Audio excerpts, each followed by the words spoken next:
time.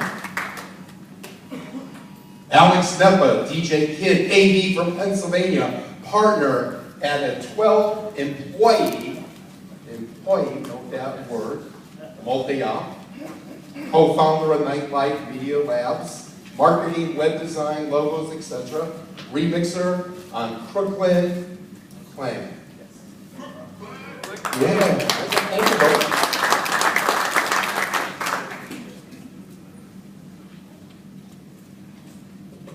I guess we'll go to Stephen, last minute entry here.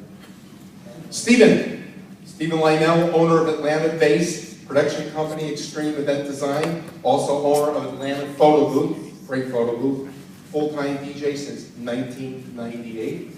Thank you for being the first here.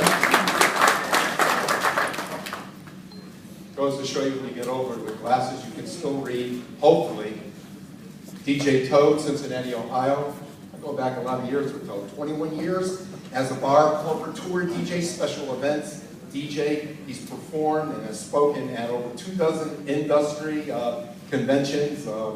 Man, I see him at all kinds of conventions, not even DJ conventions. Anything to do with entertainment is out there in the world. Latest venture is owning a bridal studio and production warehouse, shared with other wedding vendors.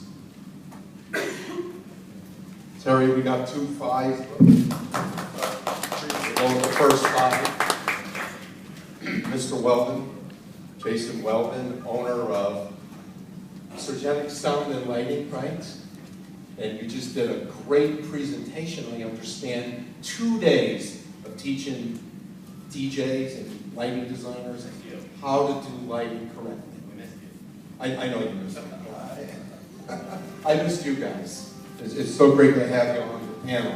And the next guy, I was talking to him yesterday. This is a last minute thing. I wasn't going to introduce any seminars, but he asked me to do this today. And Paul was supposed to do it. We weren't sure. Paul, thanks for letting me do it. You're a kind man. But it seemed like yesterday that I did Terry's wedding.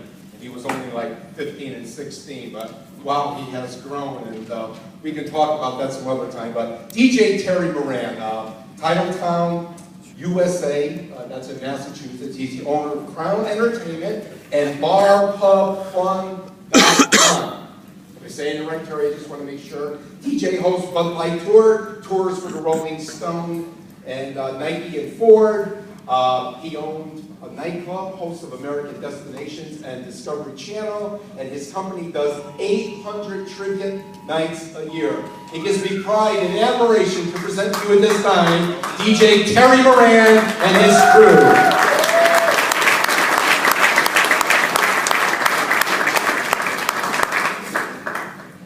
John Rollins, one of my all-time favorite people, not just DJs in the world right here. Thank you, John. Very good man, fantastic DJ. All right, folks, welcome to Atlantic City. How many people will follow you this morning? Yes. Anyone? All right, our seminar here today, I've got a bunch of friends here that have been in the DJ business a long time, and our goal is to pretty much just share with you some of the things we do outside the weekend box to bring in money. We all have some different philosophies. We obviously work the weekends as much as we can. There's some single-ups, some multi-op guys here, and we're just going to share ideas. So we're going to ask that you hold questions till after the seminar, because your question will probably be answered at some point. So I want to start by introducing some of the people that work with me. I have Jonathan here, who is Air Force Reserve, full-time. He works for me part-time. Great kid. Jonathan's twin brother right here. Best roadie that money can buy. And we have Kate and Laura, sisters, that have worked with me 5 years here. They help run our tribute division and stuff. I can't take credit for all we do. We've got some great people, and that's part of the success of what any company needs. So I'm going to start off by letting you know we're going to do some trivia at the end of the seminar. We're going to give away, this is what we call a tablet card. It's something that I have, I use with my iPad all the time. So we have 3 of these that we're going to give away. It's actually, it works with any tablet device. So if you have a tablet device, we'll ask you some trivia questions later. Kate will give some trivia questions and we will give that away. So I just quit my full-time, I'll say quit, I just resigned my full-time software sales job on Friday. So after 5 years, I'm a full-time DJ again, totally on my ass about that for a long time. But and I have to give some credit to Mike Walter. I was on vacation a couple weeks ago, read Mike's book, and I said, this is it. I'm done. I came back from vacation, gave my boss my notice. With the support of my wife, it's scary, and I'm jumping back in the pool, but with Steve Moody's seminar here yesterday to kind of make me feel guilty and inspiring at the same time, I'm excited about it. So let's get into the panel. We're going to have Colin go first. We're going to talk about some other things that we do to help put some more money in your pocket midweek. Thank you, Terry. Like Terry said, my name is Colin, out of North Carolina. I've been a full-time DJ for about 5 years now. And when I got here, or the way I got here rather, was I worked for a company and I had a fantastic offer from a bar. I was a full-time salary DJ at the bar with Fridays and Saturdays free where I could build my own name and company. You can't really ask for much better than that. In the process, I did a little entertainment directing and got to see sort of the inner workings of the bars. And I know some of these other guys wanted to sort of talk about specific ideas. I'm going to talk more about how to land those bars with whatever you bring. Before I begin, I would like to apologize. Last night, brought my wife, and I showed my wife my PowerPoint presentation that I had spent hours on. I reworked all sorts of internet memes, like gonna make it funny and all that fun stuff. My wife looked at it and goes, seems kind of douchey. So I scrapped it, and I only have like 8 slides, my apologies, but the content is still the same. So before we start talking about like how to land bars, every DJ sort of complains about the same thing. When you work a bar, they always pay the same thing. You can't make more than $200. Been making it since 1970. The price hasn't increased. I haven't been making it, I'm just talking about the people. But the price doesn't increase, and there's a real good reason for that, and that's us. A bar owner pays a DJ to DJ a Friday or Saturday $200. That's pretty average from what I've seen. And in a busy bar, the club owner has no reason to go any more than that because the club's already packed. It doesn't matter what DJ you put in there. So all of a sudden, another DJ comes along. I'm sorry, you can go to the next one. Another DJ comes along and decides to undercut. And he'll do it for $150. So the club owner replaces you for $150. All of a sudden, the new guy, well, nothing's changed because it's a busy club. Asks for a raise. And he gets the raise right back to $200. Right where you left. Then the next guy comes in. And that's as high as it's ever gotten. And in my experience with working inside the bar, I decided to approach it a little differently because I got to hear what the bar owners were looking for. On the weekends, when bars and pubs have bands and entertainment, they have a dedicated amount set aside that they will pay the band. Typically, that's about 20% of sales. So why not take that idea into the midweek? I don't want the busy night. I never want the busy night. I walk into a bar and I'm like, what's your slowest night of the week? Tuesday? Great. Look around. See what the bar has to offer. If the bar doesn't serve food, there is no reason to push trivia. Because you have to look at who's going to be there. Trivia people, they like to sit around, they like to talk, they like big groups, 6 or 8 people, and they like to eat. If the bar doesn't have food, it's pointless. You're not going to make any money. The bar's not going to make any money. When you talk to the owner in person, we're a personality-driven business. Flyers, phone calls, they don't get the whole package across when you call and flyer. Go in, talk to them. Make sure you match. If you don't trust the bar, and I know that's one of your questions about the 20% that I'm sort of talking about, is like, how do I know the bar is going to pay me? I've worked bars for regular price, and they refused to pay me at the end of the night just because the bar owner was a jerk. You have to trust them. And there's a way to build your trust. Again, most guys, when you go into a bar to work, one sales pitch that a lot of people use: I'll give you the first 2 nights free. I'll do the first 3 weeks free. Why tell them? A drug dealer will give you your first hit for free. So I've heard. When you're building a night and taking the slowest night of the week and trying to increase that business, you're going to have a couple slow nights. It's not going to be instant. And you're going to take a hit at the beginning. You guys are in a midweek panel listening, guys, on how to increase midweek work on a Tuesday. So my regular Tuesday gig, started off, I was making, first 2 weeks, I think made $30. Right now I'm averaging a little over $400 every Tuesday. It takes a while to build. But when you go in there and you sell it, know that the first couple of weeks aren't going to be good. Know that the first couple of weeks are going to be your freebie weeks. So after the night's over, I look right at the bar owner's face and be like, you know what? Don't worry about it tonight. I got this. We got this. At which point, you've increased the bar owner's confidence in you. He wants the night to work, you want the night to work, and now he believes you.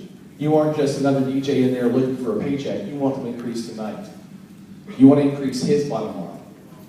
Because at that point, you put yourself second in his eyes. So, as soon as you do that, and after the night's over, give it to him for free. Don't tell your secret right up front. Don't tell them what you're going to do. Let them figure it out yourself. And the last thing I'm going to touch on, I know a lot of these guys have some great points on different stuff you can throw at bars, from beer pong, trivia. Whatever you take to the bar, make sure it fits. Make sure what you're doing fits you, your comfort level, and the bars. And a way to advertise. Guys, please, please, please, stop making events on Facebook for every damn job you have. It doesn't work. It doesn't work. No one reason. I think right now, I look today, for this week alone, I have 30 plus event invites. I haven't looked at that thing in years. Don't. To make Facebook work, Facebook can work for your midweek stuff. You just have to know how to use it. You have to know the ins and outs of Facebook and sort of what you're getting into. Anyone know the most popular time of the day when people use Facebook? No, I'm talking about like people with like office jobs. I mean, I know it all. 8 a.m. Lunchtime. Lunch. 8 a.m. The most prime time Facebook time is between 4 and 5 o'clock. It's the end of the day. People are sort of giving up on work. They hop on Facebook. And I say that lightly because they don't want to see you posting about another bar gig. But that's when people see it. When you post on Facebook, be original. I have a bunch of posts about my kids. Take daily stuff that happens. Put a twist on it. Make it funny. Make people look at it. And all of a sudden, you're using Facebook outside of the events and more of a brand, where people see you, they recognize you. If you're in a state that's lucky enough to have a happy hour, they're heading out afterwards. Yeah, North Carolina doesn't, they can't change their drink prices. But take stuff from your event the night before and put it up on Facebook about 4 or 5 o'clock, if that's the audience you're trying to get. If you're landing trivia, you're doing trivia, guess who plays trivia? People with office jobs, and that's when they're on Facebook. If you're looking for more of a bar account, or you're DJing at night, or an EDM night, or whatever else, those guys typically go out later. All of those people who go out late at night are constantly checking Facebook. The average time that I post for what I do, and I know it's a seminar, but I use that awful K word quite a few times throughout the week. We'll talk about that. But the people, when they come out, I'll post around 10:30, 11 o'clock. Because the people who are already out, you can convince them to come in. And at 20% of sales, the average person spends about $20. So every person that sees it comes in, get a couple extra bucks. I mean, and if you look at it and say, you know, you're not going to make any money doing 20% of sales, it really doesn't take that many people to get up to that magic 200 that we're all working for throughout the week. You know, 50 people in the bar, they all drink $20. That's $1,000. 20% of that is your 200. You can get 50 people into a bar on a Tuesday night, on a Wednesday night. Like, it's really not that hard when you start breaking down the numbers. And for ideas on how and different stuff going throughout, I know a lot of these guys have it, so I'm going to turn it over to Alex, I believe, is up next. Thank you, John.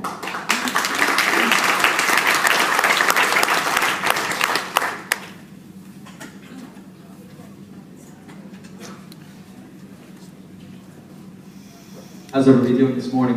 I want to thank Colin for talking about how to handle his bar gigs, because I'm going to talk a little bit more about the specifics of the gigs. I've got my cheat sheets here. Anybody go out to Murmur last night or any of the DJ events? Oh, yeah. There's a lot of DJs there. There's a lot of DJs here. But there's only one of you, and there's only one of me, so I'm going to tell you a little bit about myself. My name is Alex Nepa.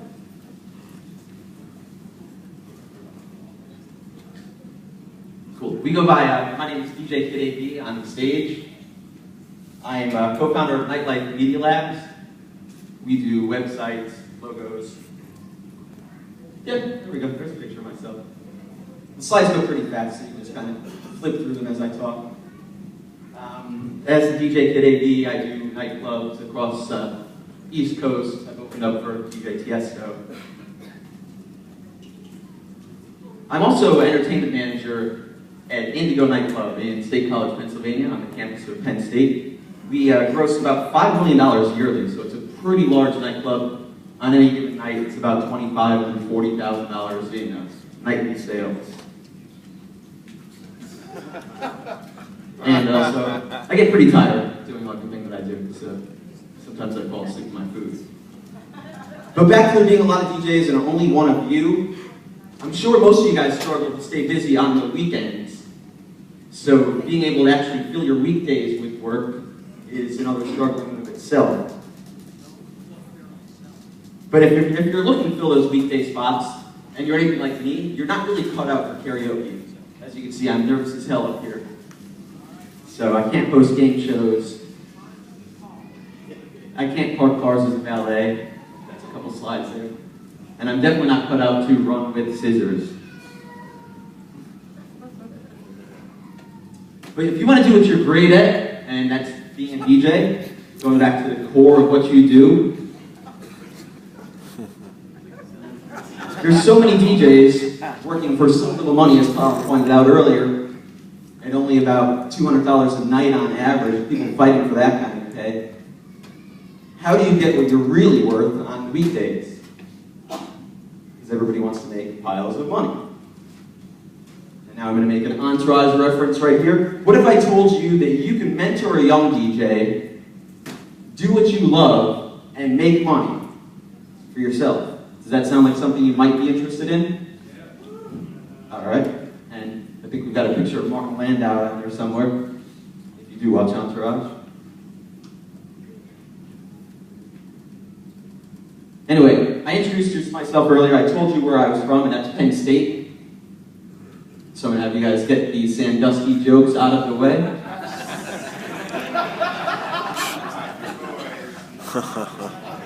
My point is, we're all live pretty close to college towns. I live in a college town, in a huge college town, but there are colleges near everyone, so you can tap into those college students. And when it comes to college students and college towns, in 2013, with the EDM explosion, there's a handful of DJs. Actually, I think everybody's a DJ. But there's good DJs and there's bad DJs. And you can take advantage of those DJs. You can use those DJs. You can mentor those DJs. You can help them become better DJs themselves and take them under your wing. Those DJs can be your promoters for nights. The slide shows.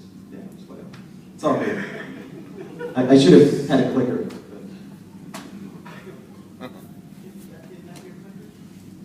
Yeah, he is.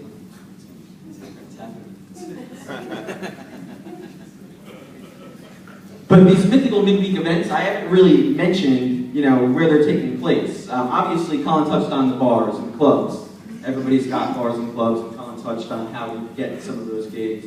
A lot of that is building trust, building rapport, networking, of course. But you can do more than bars and clubs. You can become a promoter at event halls and grow your own events. As Colin and everybody knows, the EDM scene is huge right now. So one of the things that you can really do to capitalize on making more than just a couple $100 a night and fill your calendar. I'm getting distracted by that. It's all good. It's all good, man. No worries. So one of the things you can really do to fill your calendar is to promote your own events. And Toad's going to talk about teen events later on. And my ideas are a lot of the same as Toad's, except for more towards college students with alcohol sales. With the EDM scene going on, and you might have 6 to 8 more months of longevity on that, you can throw these electric events, which is basically a roster of 4 to 5 good, talented DJs, with a good theme, some glow tubes, sunglasses that say I heart DJ who and who. That's kind of how you take that to the next level. You want to charge, a $10 cover at an event hall. It could be a hall where like this, where you have a wedding. You've got those established relationships. You work with them as a partner. They can make money on the bar sales, assuming they have a liquor license, and you can make money doing the cover. And your costs are pretty low on that, assuming you've got in-house sound and lighting on that.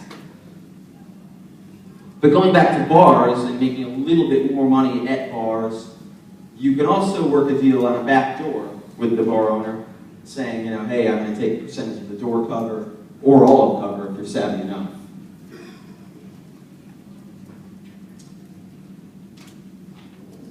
And of course, when it comes to college events and building that network and building that relationship and building that fan base at bar events, once you actually get in with the college crowds, and the college crowds know you, and you're a brand name in your community, you can actually start doing official university events. I actually have a bunch of contracts with Penn State, where we might do up to 40 events yearly with Penn State, and those events could be anywhere from a couple $100 to a couple $1,000, depending on the level of the event and the production. And colleges throw everything from homecoming parties, just like high schools, to football weekend events.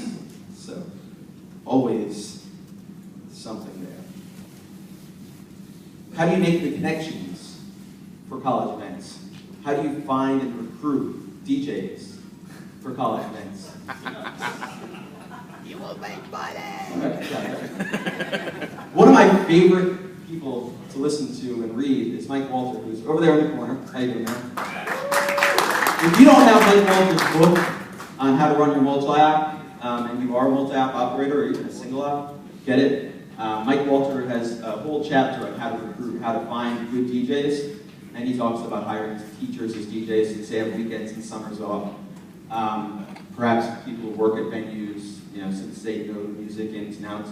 When it comes to hiring college students as DJs, I've got a couple different techniques that I kind of stand by, and of course, Mike's tips as well. I look for somebody who's got a good look. I look for somebody who's got a good personality, who's outgoing, not shy. And I look for somebody that knows a little bit about music. And this one's probably going to piss off a couple people here, but if you're trying to be cool in the college market, I really try not to hire controller DJs. The people that they see DJing on the big events and the big stages like Murmur and the EDM concerts, they're either using Pioneer CDJs or Techniques. And it's more of a cool factor. There's definitely nothing wrong with using controllers. But you know, if you're trying to draw and do a showcase DJ, I try to find people that spin on Pioneers or Techniques. So it's more of a style thing there.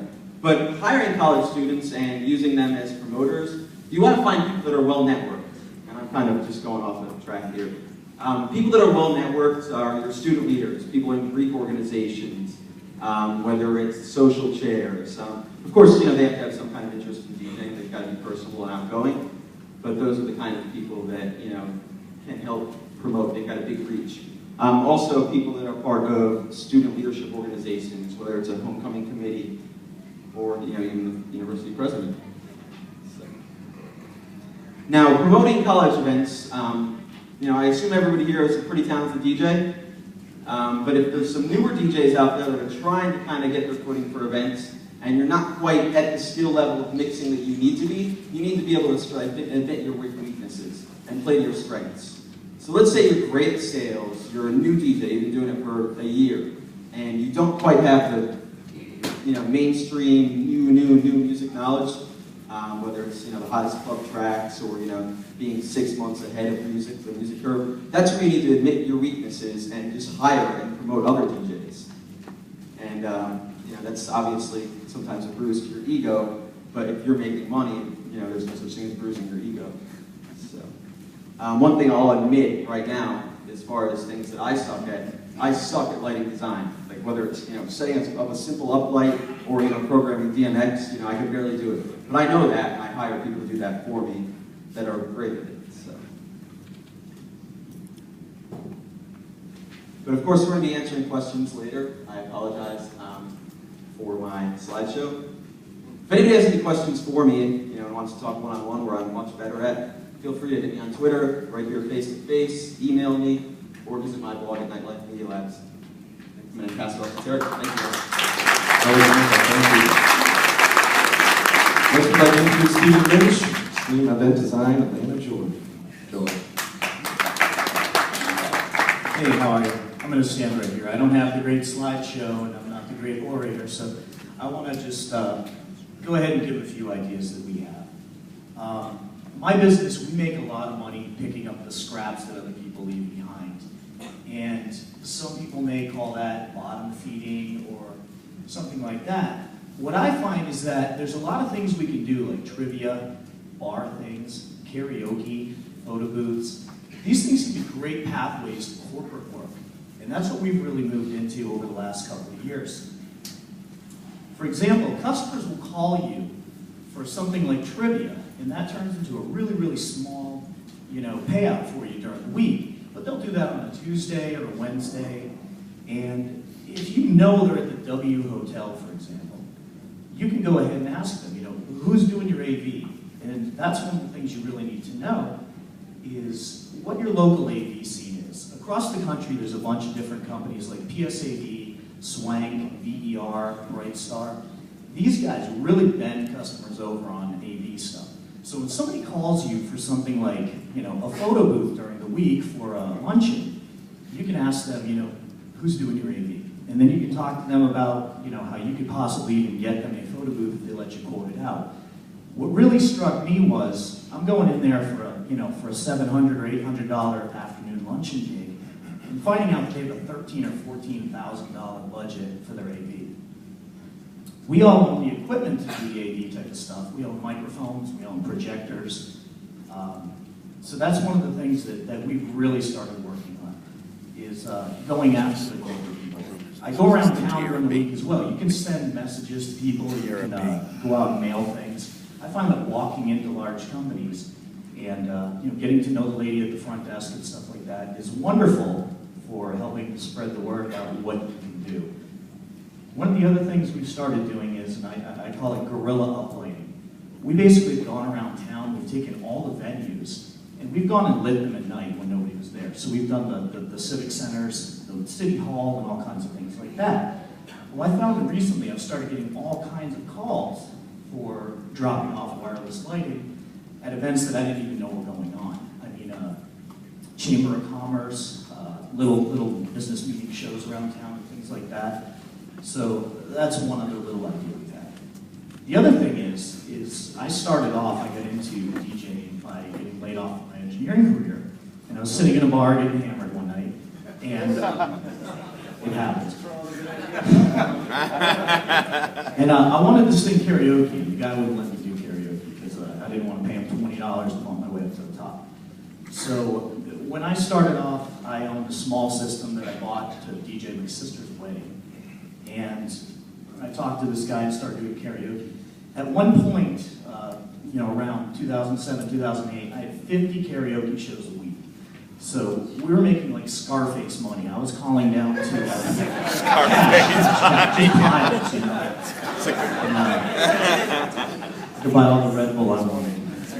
And, it was phenomenal. We'd call down and we'd, I think it was Prosing at the time, we would just buy entire collections of music, to keep people off our backs. And kind of like they were talking about with the bars, you can't just walk in and say, I'm going to do it cheaper. We found that going in and spending some time there, which took a lot of drinking as well, but getting there during the day and meet the bartenders and find out who the owners are, and do their dumb car shows and things like that to get your foot in the door. And once we showed them that we offered more value than just coming in and collecting a check, we found that they would give us chains, and then we started going around the Southeast, and we hooked up all these different chain companies and would do multiple locations. Now that all came crashing down due to karaoke piracy and things like that, so we had to go digging in other places, and that's where I started getting into the corporate stuff. My corporate stuff 3 years ago was zero. Last year, from little things like Craigslist, which you can say what you want, I hooked up with a national account for UPS through Craigslist, and they were good for $78,000 last year. That's from Craigslist. I hooked up with McDonald's locally in Atlanta. They called me for a photo booth, and I did the work, and I asked them, who's doing your AV? Do you need projectors? Do you need all this other stuff? And that has turned into about a $25,000 a year thing for me. We recently drove out to Park City, Utah. This is from somebody that we picked up at a karaoke show. These people came in and sang every Wednesday night, asked us if we would do a luncheon. We did a luncheon, did karaoke. The next thing you know, we're packing up the truck and driving across the country to go do, a very, very, very large event. So basically what I want you to take away from this is when people call you for the things that are going to, almost insult you, put aside the ego and look at the bottom line. In my company, it's kind of like the mafia. We're responsible for putting up, say $6 grand a week. It doesn't matter how we get it. As long as we get it, it works. So I tell my guys, do what you've got to do during the week. I'm just saying. But there's a whole bunch of stuff you can do. One of the biggest things is flip over the rocks and see what these people that are calling you for things that might initially insult you, see what else is involved in there, because we all own the stuff and we all know where we can get things. The biggest thing is find your local AV companies and find out what they're doing. The best thing you can do is ally yourself with them. I mean, I can go into a hotel in Atlanta where, PSAV might have quoted out a $17,000 budget for monitors and things like that.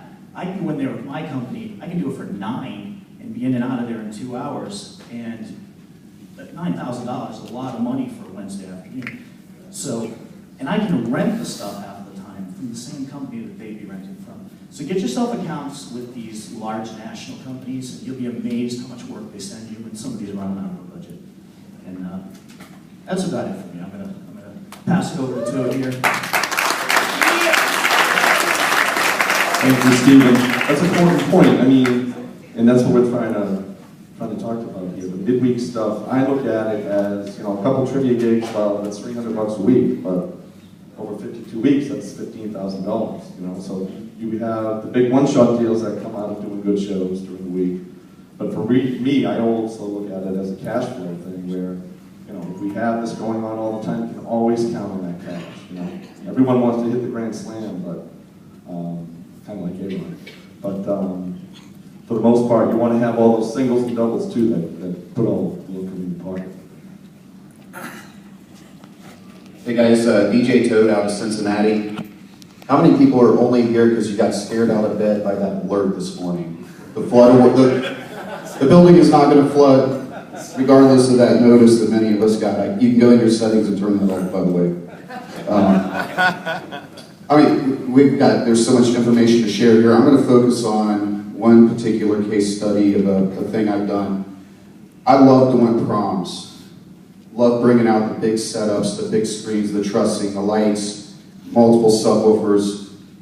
Our prom season's about 4 weeks long in Cincinnati, Ohio.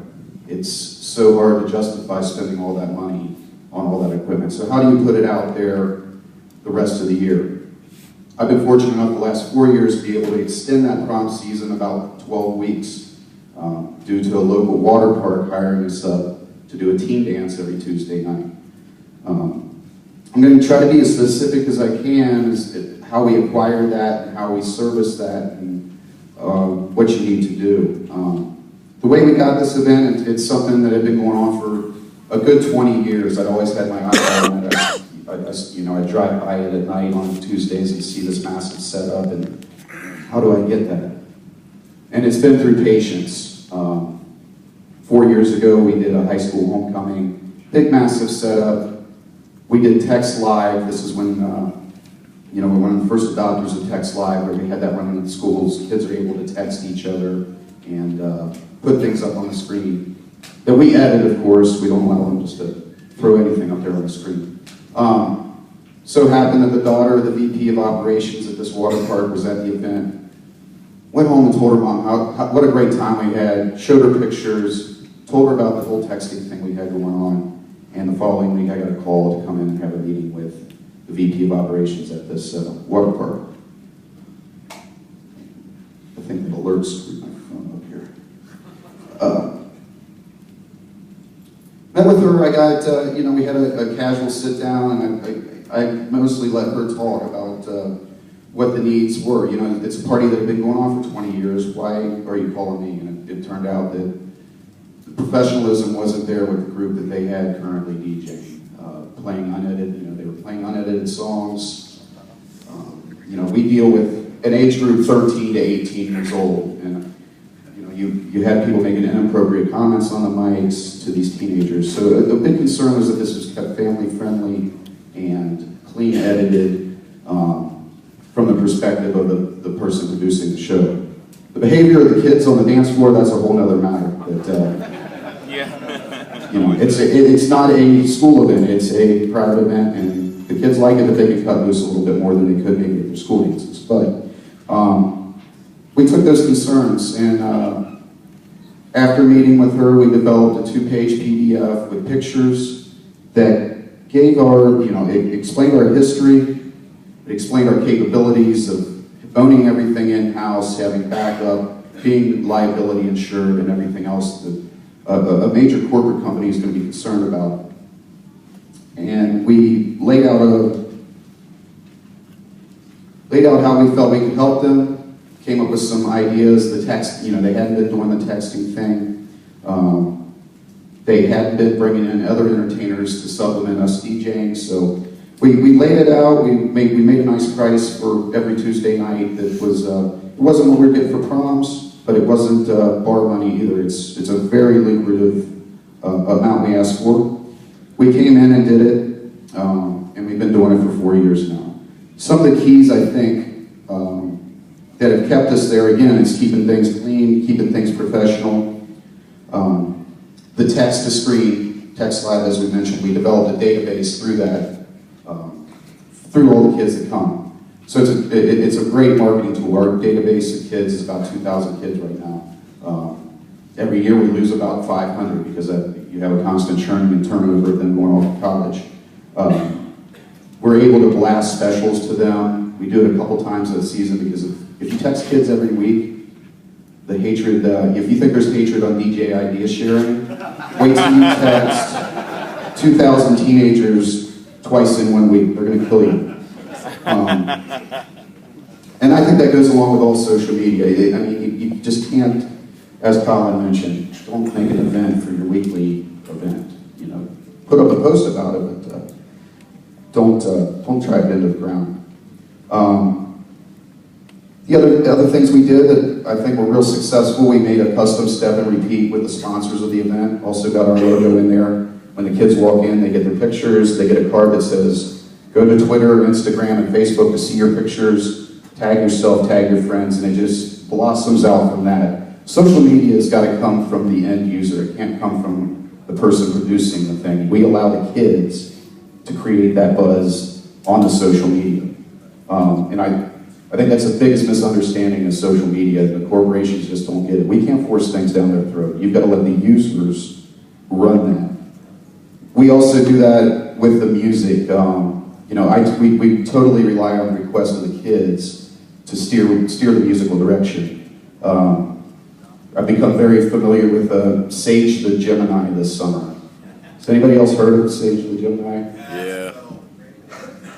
I like almost all music, but I realize my age now when we have to play gas pedal and red nose every week. So the kids will guide you in the music. You know, you can't go in thinking that you know what they're going to want to hear. So we let them do that, and along with that, we allow every week we have a teen entertainer come up from the local market. There's so many. It's so awesome what the kids are doing now, producing stuff at home. And every week we allow a kid to come in, perform a couple songs, and that way they also help promote the event. So that's a case study of what we do. One of the things, we do a lot of midweek stuff, but we just don't have time. Feel free to talk to me afterwards about anything. So, Thanks, Joe. And now, folks, Jason Weldon here, also from Pennsylvania. So I got that warning like 9:50, 8:38, 8:44, and then they just kept on making flood warnings up and up and up and up. All right, my name is Jason Weldon from Synergetic Sound and Lighting based out of Philadelphia. I do a lot of lighting, a lot of AV aside from the DJing side of things, and like Steve was saying, there's a ton of work inside the AV world. The problem is that we're all DJs and we're not audio technicians. So my biggest piece of advice for you, and the biggest way that you can pick up some more money a lot quicker, would be taking a very, very small system. We all have 2 speakers, we all have somewhat of a decent microphone, wireless microphone, and we probably all have a DJ mixer. The problem with that is it doesn't necessarily work in the AV world because, as Steve was saying, Swank and PSAV now actually are the same company. So they were the 2 largest AV providers for most hotel chains in the country. What happens is the client comes in the hotel gets a percentage of that business. So the Swank or PSAV have to actually increase their bottom line number by 20 or 30%. So if it's a $10,000 job, they now have to sell a job for $14,000 or $15,000. But they're the in-house company. Everything's right there. They can talk to everybody, so it's real easy for the client just to go there. Well, up until a couple months ago, there were 2 competitors, PSAV and Swank. So they kind of kept each other in check a little bit. Well, now it's only one. One company owns every AV. If they're the local provider in that hotel, one company owns it all. So there's a perfect time for us to get involved with that. I'm not telling you to go down to Marriott. I'm not telling you to go down to big, 600-700 room hotels. I'm talking go to local hotel that has a really small meeting room that just needs 2 speakers, a microphone, and a mixer. That's it. Your speakers, most of your DJ speakers will do, however, you're gonna need a little 4 or 8 channel Mackie mixer. They're like $250. You're gonna have to go get 1 or 2 really, really good wireless microphones. And what I mean by really, really good wireless microphones is a microphone that's about $1,500, not $250. I can't walk, I have to be able to walk more than 5 feet without hearing it.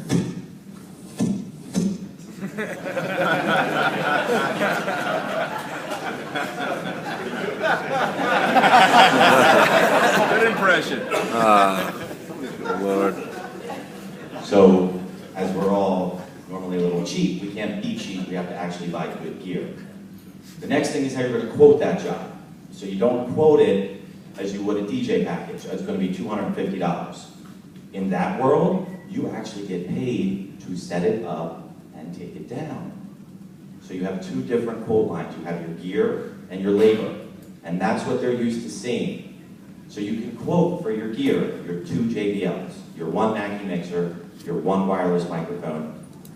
Normally you don't quote cable. You just, the cable's included. You quote 1 guy to go in to set it up, 1 guy to take it down. And the kicker, you can usually charge to deliver the damn thing. So you can put $25 on there for delivery fee. We're not making big bucks here. We're not making huge amounts of money.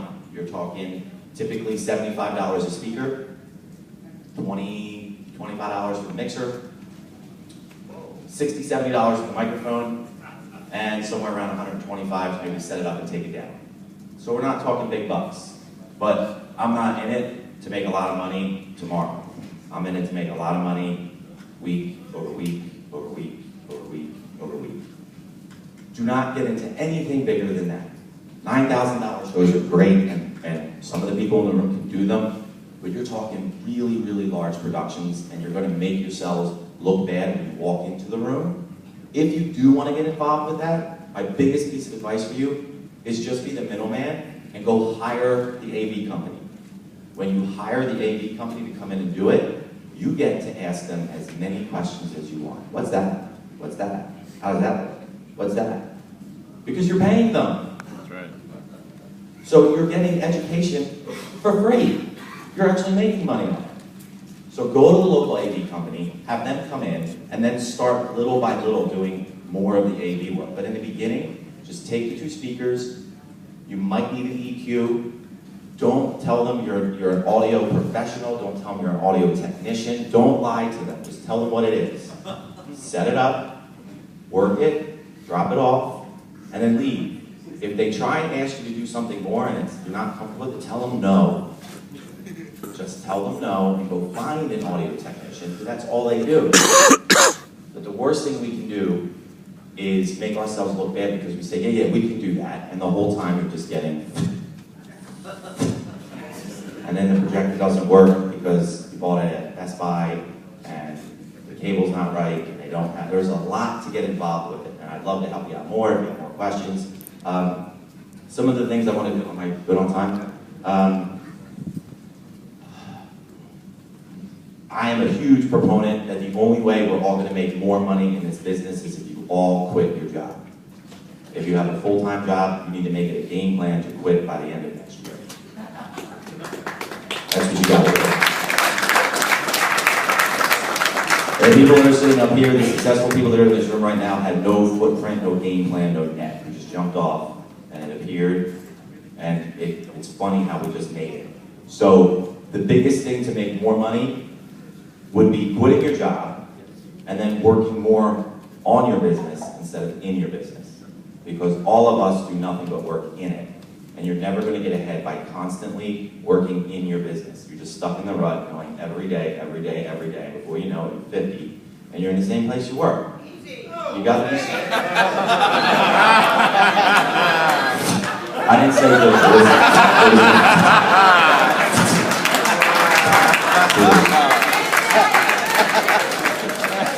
microphone too. Oh, it's classic. if you don't quit your job, nothing's going to change. You got to quit your job. You got to work on your business, on the marketing. You got to work on employees. You got to work on the gear. You got to work on your profit loss margin. You can't just keep doing the 9 to 5, running out there trying to do jobs on the weekend. Just quit. I promise you. I promise you.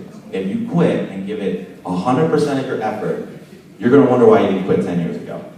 Another thing that we're doing that was really big, DJing at practices is becoming really, really popular now. Go down to the local college, go down to the local high school.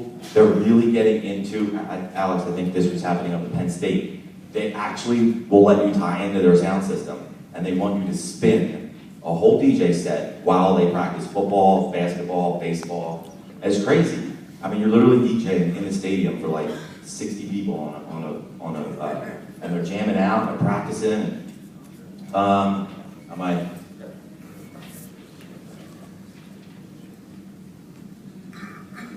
We have been trying to battle the uplighting game going on with the hotels. And look, we're not going to try and reinvent the wheel, we're going to try and go along with it. So if I can't get the client to book it, because the hotel's already got them, the venue's already got them, I'm going to try and get it to the venue. So a lot of times we go back to the venue and say, all right, how can we make this work mutually for both of us? So you don't have to invest into the lights, but we can manage it for you. So what we have found is with a lot of the venues, as you're going in with your AV and you're doing your speakers, because all of these country clubs need something. That's where you're going to try and get them on some lighting that you can rent to them, that you can manage for them. So over the course of a weekend, you might not be getting all of the lighting bill that you normally would. That's not good. That's not good at all. How do you make that? This bastion over here is just a problem.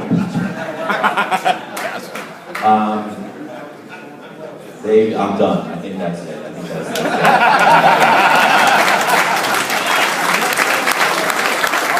Thank you, Jason. Appreciate you being here. All right, we got a couple minutes left. I'm going to go through my stuff. We're going to answer some questions, and then we'll give away our tablet claws. So, how many full-time guys, as Jason was saying? I'm a full-time guy now. I'm proud as hell. Who else? How many people are part-time that want to be full-time? You have a plan to get there? Coming to this convention is going to help you. I've been coming here for a long time. I've learned a lot from some of my friends, and I'm going to share a couple things that makes us successful. I'm not saying that you have to do it exactly like me. I'm just trying to show you how me thinking outside the box helped out a little bit. So. The thing about all these ideas, as Alex and Jason and Tobe were talking about, is that you have to be able to communicate well with your bars. I have a one sheet for everything I do. The AV rental stuff we do, whether it's trivia, I have a beer pong sheet, even though we don't do a bunch anymore. Our digital signage, I have a one sheet, and that's just a PDF I make up in Word and send it over to them. Because a lot of the times the person you're talking to isn't the person that's going to make that decision. So if you make it easy for them to email around stuff, it's going to get you further down the line. So you can go to the next one, Joe.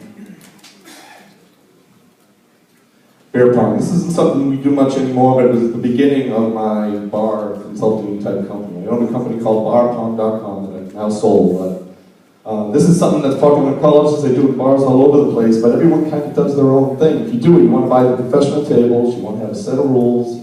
And we used to run tournaments like Dart League tournaments all the time. Like a Dart League, that would run 8 weeks, people would come, show up, would do the points. There's actually a World Series of beer pong in Las Vegas where it's won $50 grand in the first week of January. So it's something that they're not doing in your market. You have to buy some tables, but these tables are about $100 a piece, and you bring a small setup and play for a couple hours, and people pay an entry fee, and the bar, we work it out, so the bar would pay us, and we'd give a payback on some of the money as well. So it was fun. Fat Boy Olympics is something we've done a couple different times. We have a couple of different events. It's usually a drunken party at my Camp Crush Lot up in New Hampshire that started this a couple of years ago, but we bring it up to sports bars and they're like, what the hell are you talking about? So we put together a video for it, we show people what we do, and it's something, again, that just, when you walk in and talk to a bar owner, they want to know, A, how much money are you going to make me, and B, let's try something that we haven't done before. So something like this has been successful for us. It's not something we do a lot, but it's something that we offer.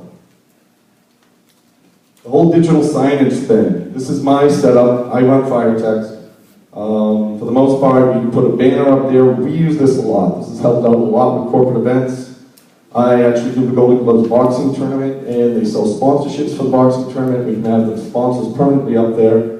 You can do your music videos over here, and the whole text thing on the side. And this is something that has just made us a lot of money. It's an add-on. It kind of separates us from being just a DJ company. We have 8-foot, 12-foot, and 20-foot screens, and it's something that, you know, you already have the equipment, so let's find the gigs during the week that we can do this with. I do this for the Lowell Spinners, which is the minor league affiliate of the Boston Red Sox, and we use Tweet to Screen for college commencements. We've done some college commencements where everyone's sitting in a room waiting for the person to get up there and get their diploma, and for the most part, everyone is tweeting in, and John is usually our tech to make sure that it goes through software, okay, like an email, and you put it up on the screen. This is another gig that I got for a concert venue in Boston. This is the House of Blues. They were doing a concert. We had a TV show in Boston called V66 back in the 80s, right when MTV came out. You didn't have cable TV. You had V66, which was a local. So they had a reunion concert, and they didn't want to pay much for DJing, but I was like, hey, do you have a display up there so I can actually play the music videos from these bands in the 80s as they're playing? And it was something that ended up leading to a lot of business. It's also something when you do an event like this, you can kind of justify yourself a little bit better on your website, legitimize your business by getting gigs like that, all because I offered it on the screen. This is a picture of our Golden Glove setup. That's our 20-foot screen. We're lighting for them now because they have the blue corner and the red corner. And this is something that they do Tuesday nights in Lowell, the 3,000 person auditorium, that we're going on our 4th year. And the very first year, they just said, this boxing tournament, MMA's kicking our ass, we need someone to take music in between bouts. So, like Steve said, I kind of got the business. It was a low-paying DJing gig, and then I said, you know, we can do so much more. And I gave them the official proposal, and for the last 3 years, we've had the full screen with the lighting set up, and it's Tuesday nights, and it's through January and February, and it's something that brings a lot of money into our company. That's just a little thing there with the text-to-screen, showing what you can do. Let's go to the trivia slide. We only have a couple minutes here. Well, fundraising too, we do a lot of fundraisers, and I put packages together because there's a lot of people that are down on their luck, and they're trying to raise funds. We do the DJ services, we have a photo booth, we brand the booth. We also do digital displays, because a lot of people will have companies that try and sponsor these fundraisers. So I actually give the person that's running the fundraiser a blank proposal to bring to the companies that they want to be involved and show them what the displays look for. It ends up being a higher dollar event for me. It's usually midweek stuff.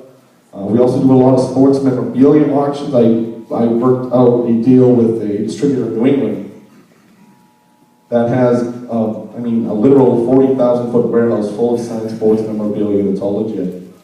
And what we do is get it about 25% of retail. We bring it to the event, and then whatever money we make, we split with the company or the fundraising people. And what this does is usually pays for more than our services by the money that we help raise for them. And even though they're not big dollar events, they always remember our company when it comes time for their daughter to be married or anything along those lines. So I'm a big believer, like Steve, that you can't disrespect the small things, because if you're a professional business person, you carry yourself the right way.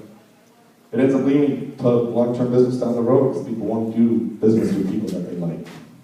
Another thing, how many people have assisted livings in their town? Anyone ever done a gig at assisted livings? My wife was an executive director of one, and I never knew much about this world. But they have an events coordinator at every assisted living that makes between $60,000 and $80,000 a year to just put events on the calendar. So when those stressed out children, of those parents that now have issues, come in and they're trying to sell them their $4,000 a month apartment, they can say, hey, look at our event calendar, look at all the things that we do. So, done trivia nights, I've seen guys in there singing show tunes, we helped out with some casino nights, and we do a trivia night with them. They make it a continued education for people for an hour, and then we do trivia and give away like $100. So, we also did something at the Twin Village up in Methuen, Mass, where we put together the Wii Bowling League for the I don't want to say elderly, older people that are in there. We actually had a blind gentleman and his wife that lived in there that had their Pink Lady bowling shirts made up. And the blind guy would do Wii bowling. His wife would say, over to the left, Aaron, over to the left. And it was something that we ran for like a year. It's just, you know, it was a Wednesday afternoon from 12 to 4. It, you know, $200 a week is $10,000 when you do that over the course of the year. All right, so let's talk about the trivia game. I started trivia back in 2003. I worked for a buddy of mine that has a big national company, and I ended up licensing from him for a while, and now we do our own thing. This is very successful for us. We started off 5 nights, 12 nights, now we're up to about 17 nights. We're having 2 more bars next week. And it helps me, John's been with me for a couple of years, but because he's in reserve, his schedule doesn't really make it advantageous to do a trivia night. But I've had other DJs that done trivia for 5 years, and they just end up coming across with a great speaking voice. Mike Walter would be proud. It's like they go through trivia with us, and they come across as a much better host than MC.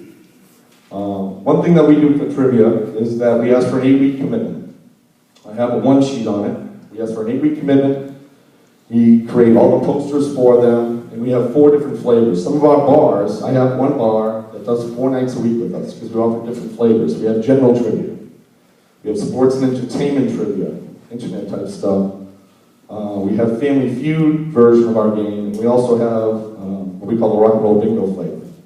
Rock and Roll Bingo is a game that's in the UK that we're bringing over here to the US soon, and it's something that you basically play a mashup. Instead of numbers on your page, you have bands. When you hear the Rolling Stones or this or that and that, you cross it off and you yell bingo and you win. They do 2,000 nights every week in the UK, Rock and Roll Bingo. It's pretty much replaced karaoke, so. I'm working with Rock and Roll Bingo UK to bring that over to the US soon, and we're going to have something called Bingo in a Box that we're going to just be looking to sell to bars all over the country. So the bartender can put the CD in, give out the cards. So that's something that we do at a couple of our bars as well. It just has a different version of what everybody else is trying to sell. It's a good add-on to corporate functions, like Steve and Jason had said. A lot of times, you know, someone will come to your little gig that's a very big person that will eventually end up being a whale and get you a lot of corporate business. We've got a lot of business to do that. We do a lot of fundraisers with our trivia, and it's just something that works really well for us. So we're thinking at some point, everyone says, where do you get your trivia? Where do you get your trivia? I don't sit there and work 40 hours a week on our trivia questions. We pay people to do it. And if you're going to do it, there's a lot of companies out there where you can buy your questions, or you can do it on your own, but it should all be branded. We have this trivia sheet that's in front of people for 2 hours, 17 nights a week. Down the bottom it says, if you're looking for a DJ, kind of brand ourselves in there. So, go to the next one. We make up the custom posters for everybody. We get these done, we put it in the bars, and we make it easy for the business owners to do business with us. We make it so we don't like checks, but if you want to pay by check, it's an extra $25, and it usually pushes them over to the cash side. So that's what we do. So I'm Terry Moran. Thanks for coming to the seminar. We'll be answering some of the questions. Go back 2 slides. Katie, do you want to give away some tablet claws? All right, this is Katie Chandler. She's been doing trivia for us for 4 years? 5 years now. Thank you. She's going to ask a couple of questions. Whoever gives the correct answer, please raise your hand. We'll be yelling them out. We'll give away a couple of tablet claws here. I think this works. Okay, good. All right, let's give away some free stuff. Our first question is going to have to do with music. So whoever's hand I see first, that's what I'm going to call. What famous musician was shot by a deranged fan on... Oop! I saw him first. That's correct. We didn't even get to read the whole thing. Right there, that one right there. Our next one has to do with movies. In the film I Am Legend, Will Smith spends a lot of time with one companion. What is his name? Sam the dog is correct.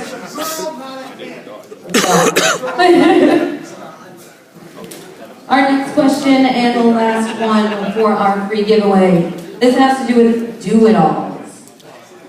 Who was the first athlete? And I'm going to wait. You have to wait until I finish the question to raise your hand.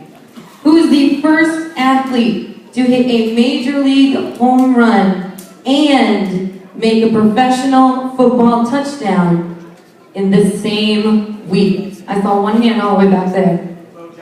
No, that is incorrect. Oh, never did it. This one right here. Deion Sanders? No, that is incorrect. Anybody else? We got a bunch more people in the back. Jim Thorpe is correct. Woo! Deion Sanders, I believe, did it 70 years later, but Jim Thorpe was the first. Yeah, Deion Sanders was in 1989. Jim Thorpe was our first. All right, we have some questions. We got a couple of moments left here. Anyone? On the all of the trivia stuff, do you use some of those on fixed price and some of them on share revenue? How do you go about it? That's a great question. We charge a baseline price of $150 for 2 hours, and it goes by teams because there's cost in printing out everything. So if it goes 15 teams, we get an extra $25. If it goes 20 teams, extra $25, etc. Some bars have like 28 teams, and they're ringing $6,000 in the 2 hours that are there. Now, from a bar owner perspective, you either pay some dude $200 a strong guitar, or do karaoke like everyone else is. So this is a viable alternative. Who else has a question?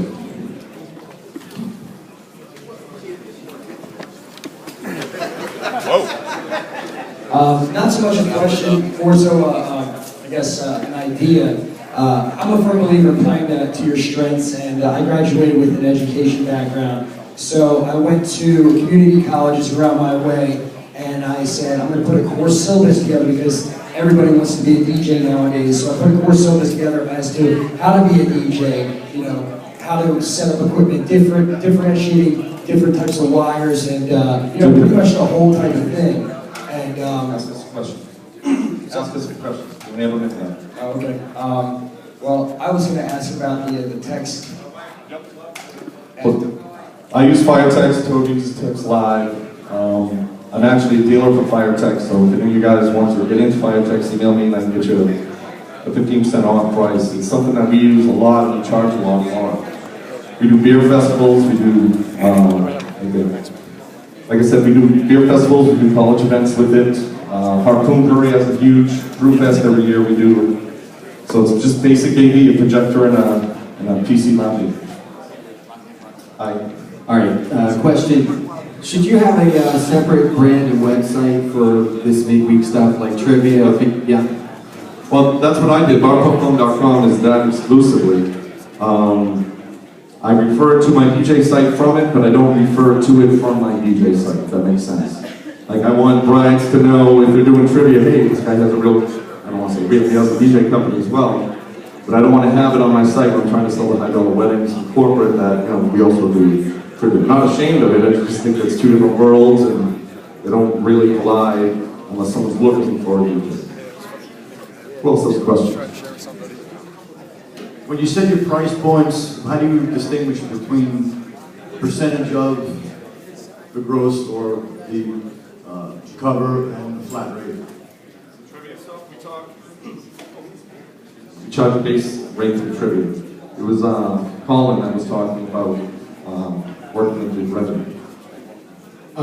It honestly depends on the bar and the field.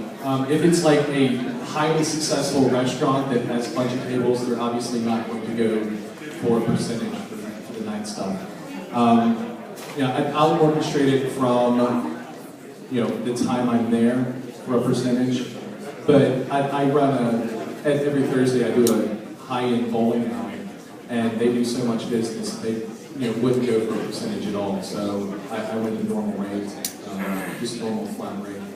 But then again, if you start looking at that point, you can sort of increase your price point. Yeah, a lot of the percentage-based bars are bars that don't have any business that night. I'm looking at bars that do $300 in sales for the day, and taking that bar and increasing it. Any other questions? Sure. Well, thanks for coming, guys. Yes, JP. Quick questions. Bars that are corporate, how do you get them outside of the box where, hey, you got $400 budget for the whole entire month, but hey, we'll pay you in wings. And I just got a contract, I'm gonna have $150 worth of wings every single week for the next 50 weeks. If I see wings next year, Terry, I'm not using wings, but how do you get them outside the box? I use my Boston accent and tell them to do it. Paying them or not paying. I don't do much with corporate bars. Corporate bars are so regimented in the way they're orchestrated. Look at private bars. Thank you very much. Nice round of applause for midweek gold, epic ideas, great speakers, Terry Moran and company. Thank you, Dan.